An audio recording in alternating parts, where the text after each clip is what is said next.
প্রবাসীদের 5টি ভালো থাকার কারণ।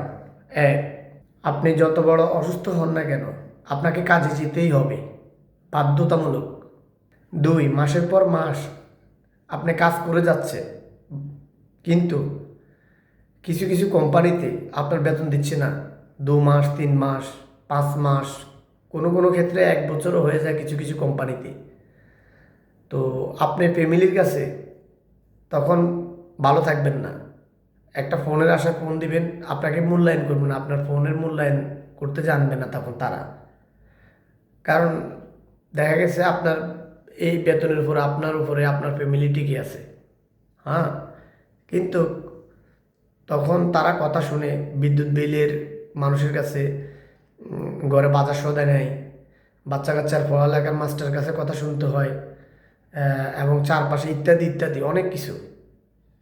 তখন তারাও আপনার প্রয়োজনে আপনাকে ফোন দিছে যখন টাকা ছিল, কিন্তু কোম্পানি যে টাকা দিচ্ছে না এখানে, তারা সেটা বুঝবে না।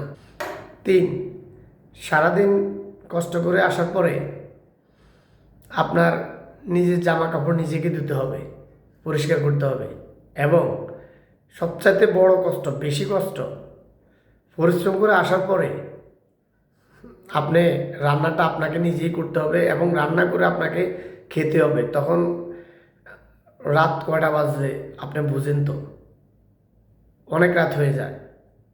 সকালে উঠে আবার ডিউটিতে যেতে হবে। তো অতএব সারাদিন হাড় ভাঙা পরিশ্রম করে আপনি যখন রুমে আসবেন তখন আপনি খাবার পাবেন না, কারণ তখন আপনাকে নিজেকে পাক করে খেতে হবে। এটার চেয়ে আর বড় কষ্ট কি আছে? 4, সবচেয়ে বড় কষ্ট আরও একটা, সেটা হলো আপনি যখন অসুস্থ হবেন তখন আপনি নিজেকে শূন্যতা মনে করবেন। আপনার জীবনে কে আছে? কেউ নাই। তখন অতীত মনে পড়বে আপনার। দেশে আপনার আত্মীয় স্বজন, ফ্যামিলি, পরিবারের সবাই আছিল লোকজন, এখানে আপনার কেউ নাই। আপনাকে আপনার অসুস্থ হওয়ার পরে আপনাকে নিজেকে কন্ট্রোল করতে হবে, আপনি নিজেকে নিজে সুস্থ করতে হবে। এবং আপনার আশেপাশে যারা আছে এই প্রবাসী, কেউ কারো টেক কেয়ার করে না, দেখাশোনা করে না, যে যার মতো থাকে। এখানে কে কাকে দেখবে? সবাই পরিশ্রম করে আসে। এটা হচ্ছে বড় কষ্ট, আর কি আছে? 5, এবং সবচাইতে সর্বশেষ সুখের কারণ, সেটা হলো আপনার যখন এখানে মৃত্যু হবে, এই প্রবাসে যখন আপনার এই প্রবাসের মাটিতে যখন আপনি মৃত্যুবরণ করবেন, আপনি তো দেখতেছেন না, আপনার আশেপাশের লোকজনে দেখতেছে, বন্ধুবান্ধব দেখতেছে। সবচাইতে বড় কষ্ট হবে তখন যখন আপনি মৃত্যুবরণ করার পরেও আপনার পরিবারের কাছে ফোন দেওয়ার পরে, যে কিছু, আমি সব পরিবারকে বলছি না, কিছু কিছু পরিবার আছে যে টাকা পয়সা থাকা সত্ত্বেও আপনার লাশটা দেশে নিতেও রাজি হচ্ছে না। এরকম অনেক আছে।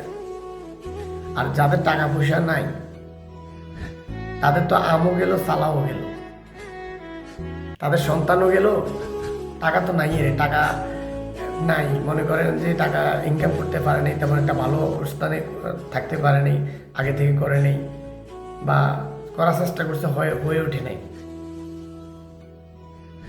আল্লাহর বান্দা আল্লাহ নিয়ে গেছে। তখন সবচেয়ে বড় কষ্ট, কারণ আমার চোখের দেখা আমাদের এখানে একজন লোক মৃত্যুবরণ করছে। দেশ থেকে লোন নিয়ে 5 লাখ টাকা লোন নিয়ে এই দেশে আসছে। আসার পরে 3 মাস কাজ করার পরে সে স্টপ করছে। কিন্তু যে লোন নিচ্ছে এবং তার একটা ছেলে আছে, তার ছেলে ভ্যান গাড়ি চালায় দেশে। এখন ওই ঋণের বোঝাটা কি ছেলে নেবে না বাপের বোঝাটা ছেলে নেবে? আপনারাই বলেন, এটার হচ্ছে কষ্ট কি আছে? প্রবাসে এত সুখ, এত সুখ প্রবাসী।